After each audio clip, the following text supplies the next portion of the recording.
Thanks. So our speaker today is Jerry Schmitz, the Executive Director of the South Dakota Soybean Checkoff and South Dakota Soybean Association. Welcome, Jerry.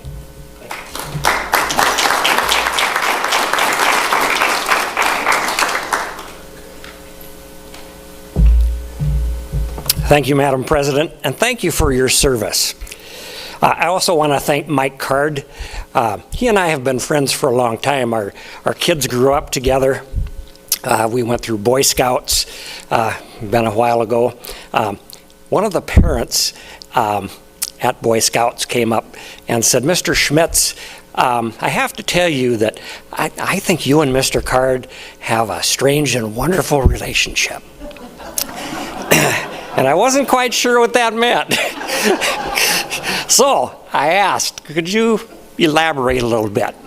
And she said, yes, I think you're very strange, and he's wonderful. I want to talk to you a little bit about soybeans, but first I want to thank you for starting your meeting with a prayer. A lot of groups talk about it, but you don't see it carried through. And I really do think that is one of the things that has held all of our communities together and made us so strong. So again, thank you for doing that. And you talked about honesty and truth, and I'm going to share opinion with you. I have 22 board members, 2 different organizations, and oftentimes they'll ask me, you know, what can I use on social media, particularly on the checkoff side, because they are supposed to be non-political. And I share with them a couple of different things. One, look to the Bible. Not everything, but bearing false witness. That isn't necessarily not telling the truth. It might be sharing something that you really don't know whether it is truth or not, or you think it is and it supports your idea, so you share it. And so I point that out to them.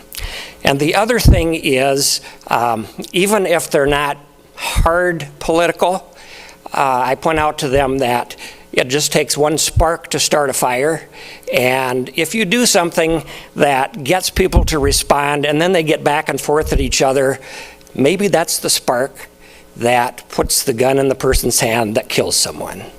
Why take that chance? Talk about the things that maybe you believe in that could help. Share your personal thoughts. Here's what we could do, and ask people, can you share yours, and maybe we can combine. Those are the type of things that I think are most important for our organizations. Okay, I'll get off my soapbox. I want to talk a little bit about an organization or initiative that South Dakota Soybean started. It's called Hungry for Truth. We don't tell people this is what you should eat or shouldn't eat. We inform them. What is organic food? What is conventional food? What are GMOs? And what does science tell us about each of those? And we let people make their own decisions. So if you have the opportunity or have an interest, hungryfortruth.org. And we've had that initiative for about, well, since 2015. We get reactions from both coasts. We have had over 3 million responses. And we've actually even had an organization try to copy the exact website, and because we've trademarked it, our attorneys had to go after them. So anyway, I guess another thing, my soapbox. I've got some slides for you that try to describe what South Dakota Soybean does.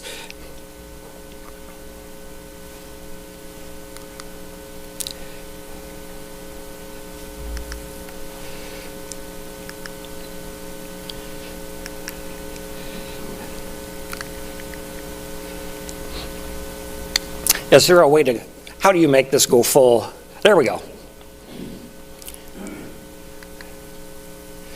The first thing that I want to point out is we are 2 organizations.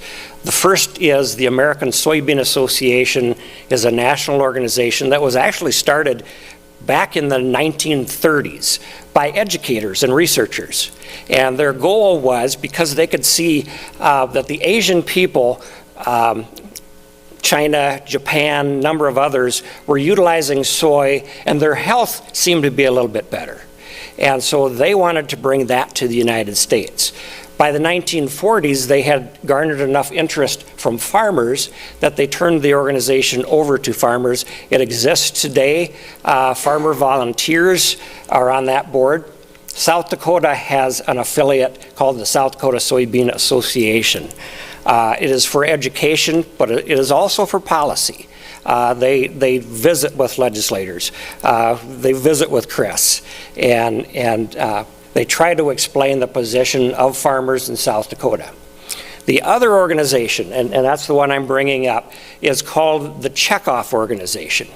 Every time a bushel of soybeans is sold in the United States, 0.5% of the value of that bushel is collected and placed into a fund for research, education, and promotion. The idea behind the whole thing at the start was, if you went back especially to the 1950s and 60s, farmers just put out their hand and said, okay, what's the market going to give me? And with the advent of the American Soybean Association, they started asking the question, what can we do to offer a better product and educate people across the world and want our product, which will drive price? And so that's what the Checkoff does. So we South Dakota collects everything sold in South Dakota. The elevators do that upon a sale, all the first purchasers. And it goes into a state fund. We're a quote-unquote pseudo-state agency. Since the South Dakota Checkoff was started by an act of the legislature, where the council is unofficially called a state board. And I'm a pseudo-state employee. All of the monies that are spent are only farmer dollars, nothing from the state. As a matter of fact, when we do something with the state, we pay them for the service. For instance, they assist us with payroll. We pay them to do that. They assist us with collections. We pay them to do that. So it's all farmer dollars. The types of things we get into: animal feed, which is the most huge use of soy. There are two components to soy. When they're crushed, there's soy meal, which is a high protein, and there's soybean oil. And so animal feed is about 97% of the use of soybeans. We're also doing biofuels. And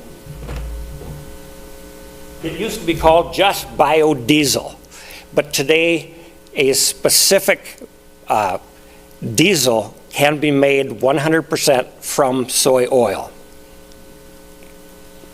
In addition, there's an aircraft fuel now that many of the airlines are clamoring for to get their carbon footprint down. And it is 100% soy oil, but it's made into a diesel that has the same carbon chain as diesel fuel. But again, much less pollution, and carbon footprint is much, much smaller. Aquaculture.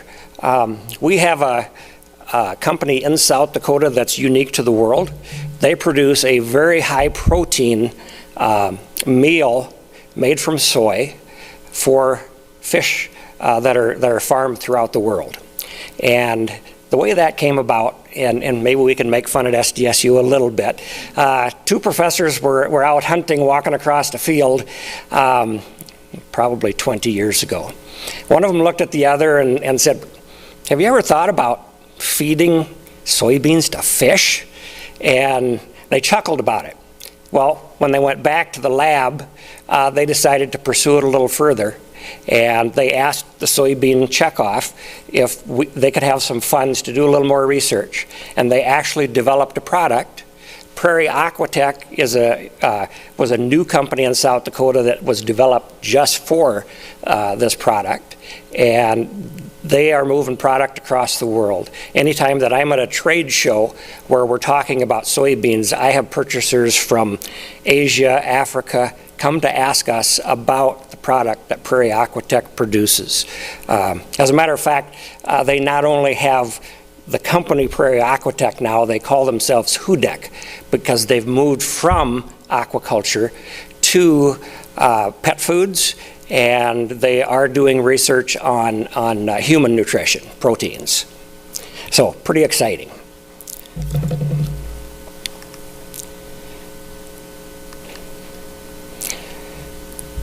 In 2024, we produced about had about 5.1 million acres, 241 million bushels. That was a raw value of $2.7 billion into the South Dakota economy. And the reason I say raw is that was just the soybeans out of the field. When you take those soybeans and crush them, and we have crush plants, it increases the value. It adds a lot of value to both the meal and to the oil. And Prairie Aquatech being one of the examples. The pounds of soy in that fish product probably is 5 times the value of what just the soybean would be.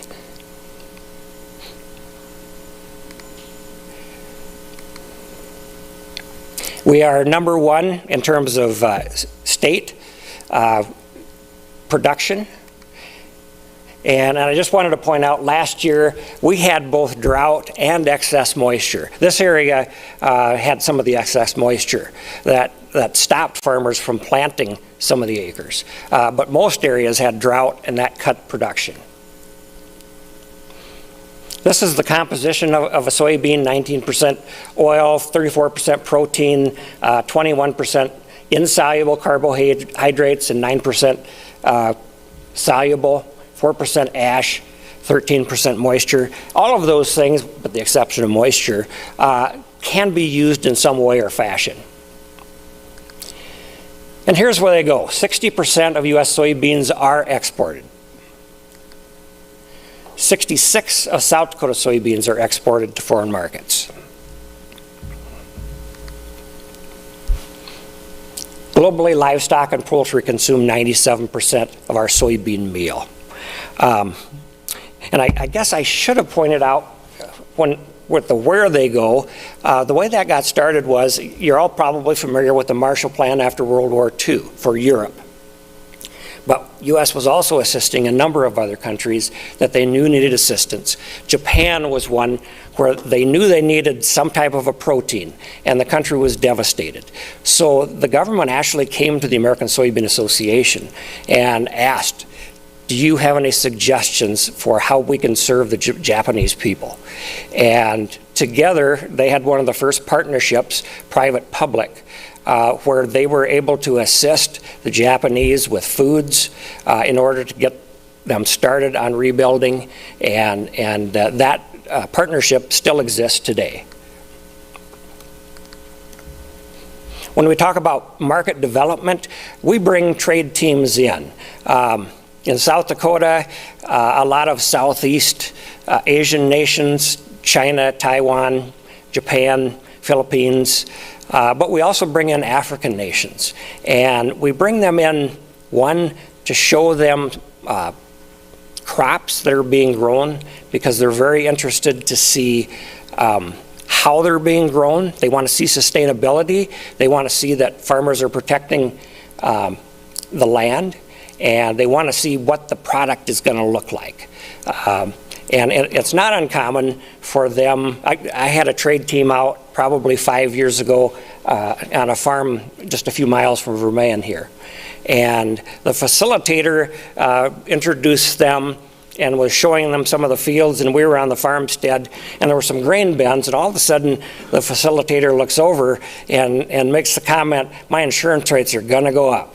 There were 2 of the foreign trade team members climbing up the grain bins. They wanted to see what was inside and what the quality was. We do trade missions. And those are, as a team of South Dakota board members. We have 9 board members. And I often will go with them. We visit foreign countries. We talk with buyers. We are not actually selling a product. We are PR. We are ambassadors. The people buying really want to talk with the farmers. They're going to go to the elevators or major grain companies to purchase, but they want to talk with the farmers. And the farmers want to talk with them because if there's certain things that they need that the farmer can supply that will add value, so much the better. Sustainability has become huge, particularly Europe, but all nations. They want to know the carbon footprint. And the farmers here want more education, and we do a lot of research using checkoff dollars to find out better ways to be producing, save water, save the soil, those sorts of things. China, they're a huge customer. This is Dalian. It's a port city in China. You can see their infrastructure. It's second to none.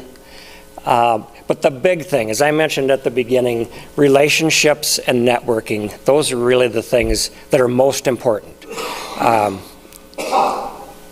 Especially for people in other countries, and I would say less so for us business people in the United States, the relationship is the most important thing.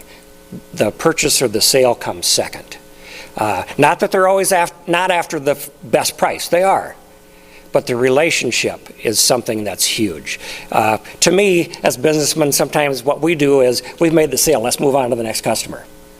And for them, it is, how can we carry on this relationship?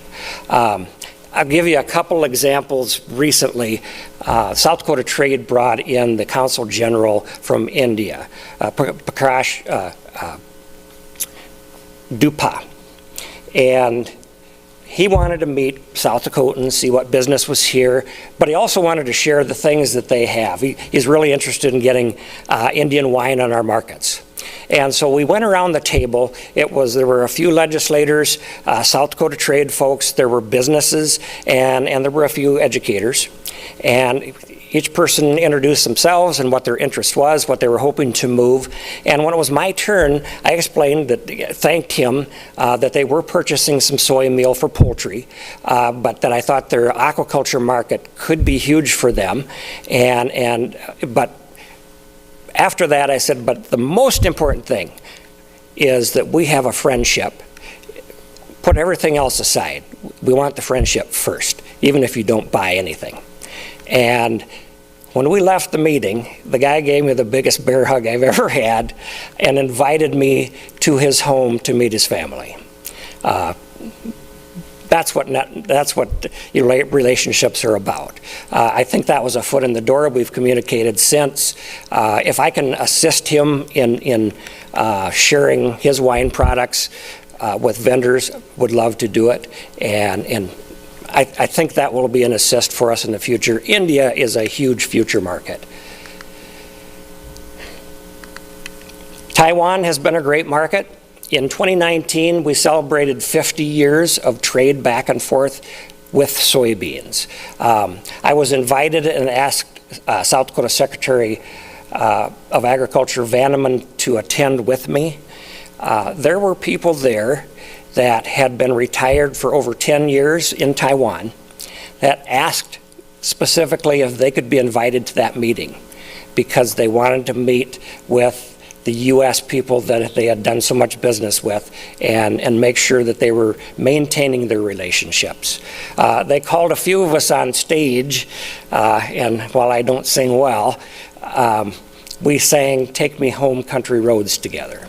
To hear that in broken English is pretty funny, but again, the networking and the relationships.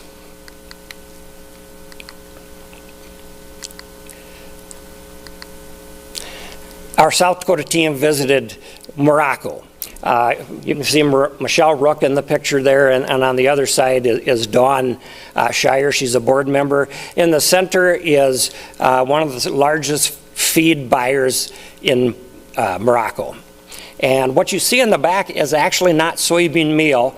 That is Dakota Gold, which is Poet's DDGs.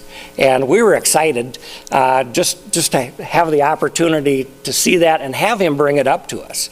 And I guess another thing I'd like to point out is we do not see Poet as competition for protein. Anytime that we can do things that leverage South Dakota or the United States, that's a benefit for everybody. The old saying, a rising tide lifts all ships, I'm a true believer in that.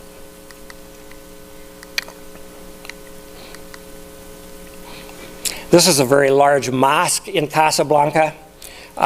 We try our very best to learn a little bit about the cultures while we're there, and this is a Muslim country. They are some of the most friendly people that I had ever met. They are very welcoming of all religions. They showed us through the mosque. The only request they had was that we take off our shoes coming through. Can you see that in back at all? Pretty tough.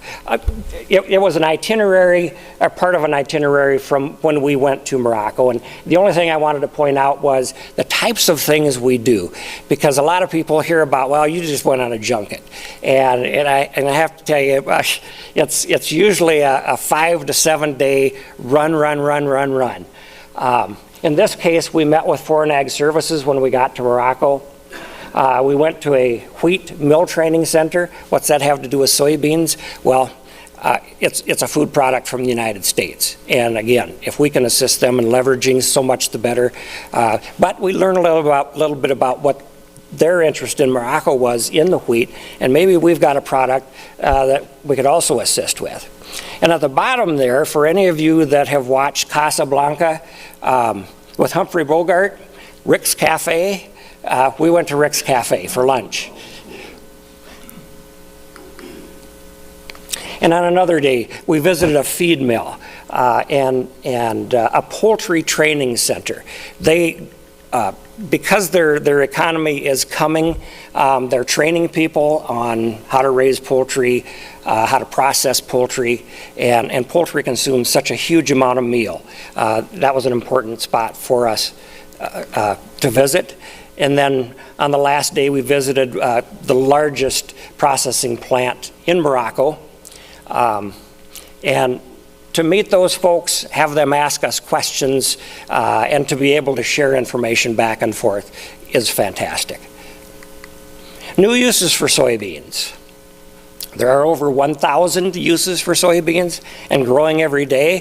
Food, feed, fiber, fuel, plastics, lubricants, preservatives, solvents, adhesives, building materials, insulation, cosmetics, rejuvenators, paint, and dust suppressants.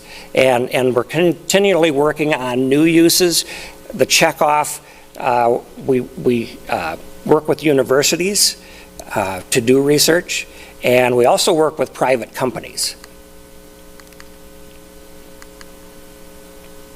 We have a new firefighting foam. And for those of you who have been on fire departments, you probably realize that cancer is the #1 death of firemen that are on the line. And part of the reason for that is the foams used to distinguish fires have PFAS in them. And they're quote-unquote forever chemicals. Once they're on you, they're not going to come out. Once they hit the ground, it takes an environmental cleanup. And so especially in cities like New York, where they need those to put out fires, then there has to be an environmental cleanup behind them.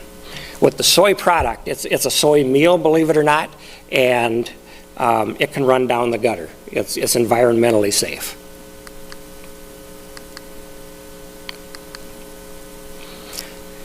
We did a project with Goodyear tires, and when I say we, I'm talking about all of the states through the national board. We wanted to figure out if soy oil could replace petroleum, and it can. Goodyear is using that product now. One of the first things that we did in state was when they had the Eagle Enforcers, which are a police and sheriff product, specially built for them. We gave them to probably 50 of the sheriff's office in South Dakota, and to the police departments in Rapid City and Sioux Falls. And they do now have car passenger tires, and their goal is to, by 2030, have all of their production be with soy oil.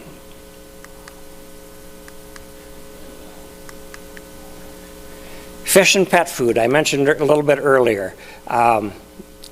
if you've never had the opportunity and you're in Brookings sometime, ask if you can go through the Prairie Aquatech Research Facility. It's pretty stunning what they're doing. And we're talking shrimp as well. And this is their new product for pet foods. And you won't see it advertised as Hudak because it's an additive. They sell it to pet food companies for the protein in it, very high protein. One of the things that I hadn't mentioned was soybean meal has all essential amino acids required by animals and fish. What influenced prices? Demand, transportation, trucking, interest rates, exchange rates, strong versus weak dollar, strength of each country's economy, global competition, and a big one is governments, tariffs, and taxes. Give you an example, back in 2018, when we were scrapping with China, we kept very close track of the results. And as a matter of fact, I had written a letter to the president saying, please, if there's another way you can get around this, do not put a tariff because South Dakota will be the point of the arrow.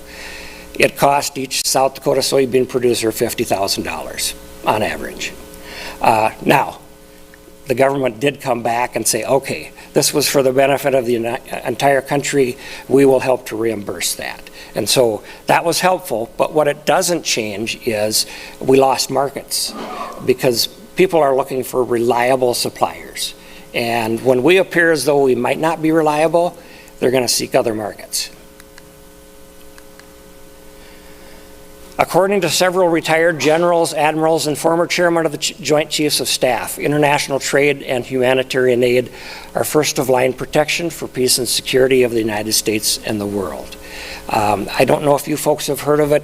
There's an organization called the United States Global Leadership Coalition. Former President Jim Abbott and former Governor Dugard are the chair people in South Dakota.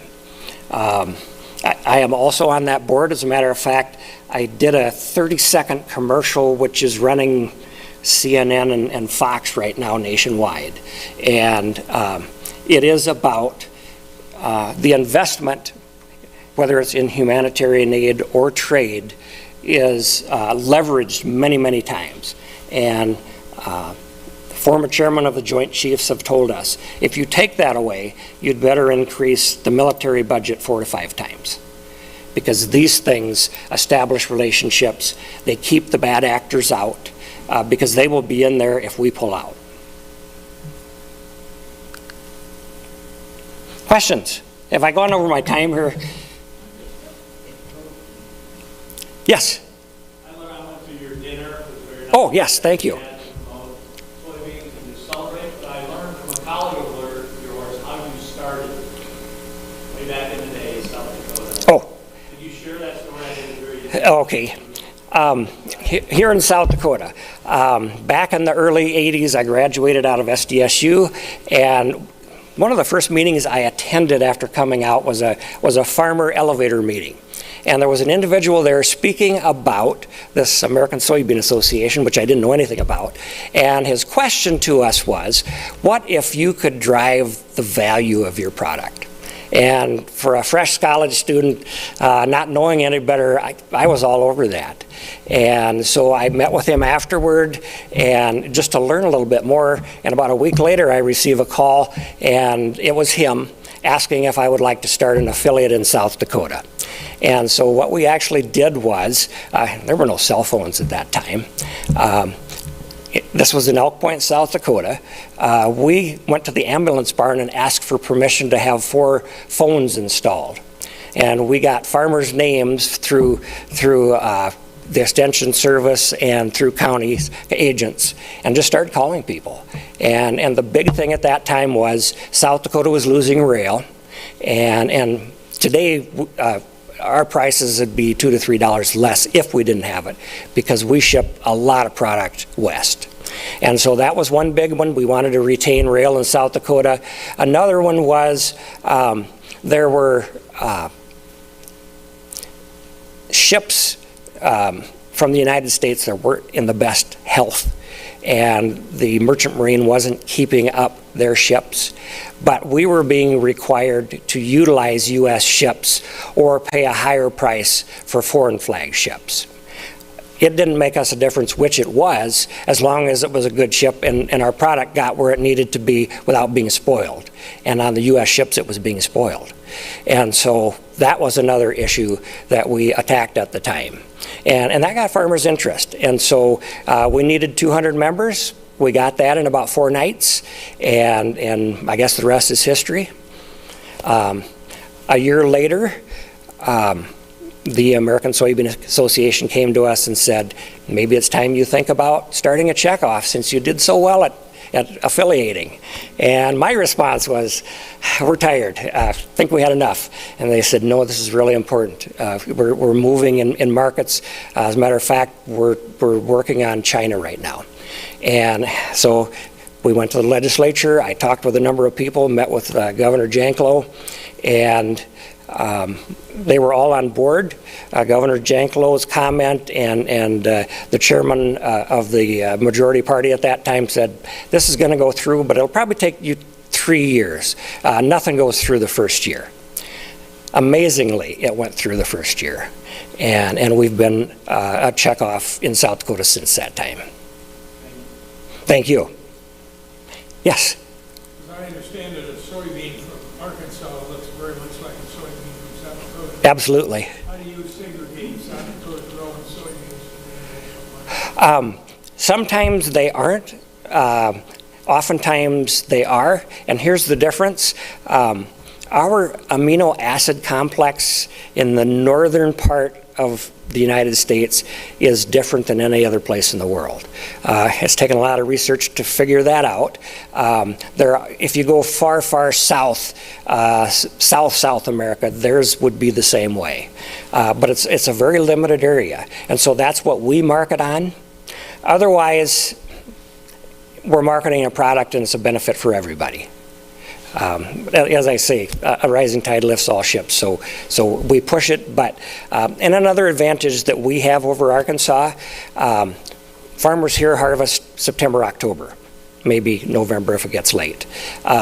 Their product is all automatically put in a freezer because it gets cold here. In the southern states, it's warm and has a greater tendency to age quickly. So we do have an advantage there. But good question. How is the acreage of corn versus soybeans? It really goes kind of back and forth. The two have been used largely as a rotation. There's almost nobody that goes continuously with one crop. And we're moving toward at least 3 or 4 to try to get a better rotation. With technology, we're getting some things, opportunities that may exist. For instance, soybeans don't have a very large root mass. In other words, they don't hold the soil well. They do bring in nitrogen from the air, which most crops do not, and so they provide a fertilizer for the soil. And then corn can come back and utilize that without having to put on more artificial fertilizers. So a rotation pretty much stays in place, and I think we're going to see some small grains and hopefully some more livestock coming in as part of that rotation. Back in the 80s, for those of you who might remember, the economists at the time were telling us everybody's diversified to the point where you aren't really good at one thing. What you really need to do is focus on one thing. And a lot of folks got out of the livestock market at that time. But another reason was it's just costly to have those buildings, and then the time when you have to do the crop, you need to be there, so you either hire more people. But anyway, so I think we're going back to better diversification, and that will be helpful to the land as well.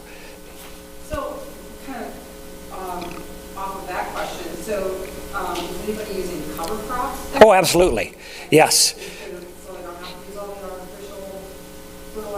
Well, that helps. It doesn't completely take care of it. The cover crops, the greater advantage is weed control, protection from wind and water, but also holding the soil in place because of the roots. But also, depending on which crop you use, some of those roots, even in a fine-bladed plant, will go down 3-4 feet. And that's a tremendous asset. What are some of the typical? I tell you what, it really ranges widely. In some cases, radishes, and for that's to help loosen the soil a little bit. But there are just wheat grasses. Some folks are using types of clover. Just a wide array.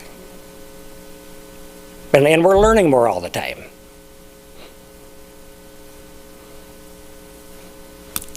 As I recall, there's a possibility of an aviation fuel plant Yes, it exists. in South Dakota, which is apparently in jeopardy. Oh, Pipeline and yes. what's the status of that? I asked that question a week ago of people from the Lake Preston area. They don't know. But I do know, and I'm not going to push it, I do know if they can't do, they need the pipeline is what they say. If they can't do that, they can do it with soybeans rather than corn, because that's what the design was going to be for, and they don't need a carbon pipeline. We don't give up the carbon dioxide if a soybean is used.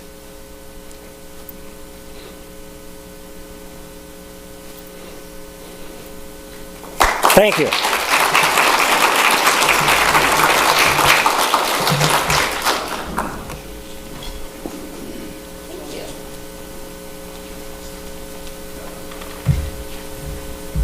Thank you very much. That was really interesting. We need to do our 50-50 draw.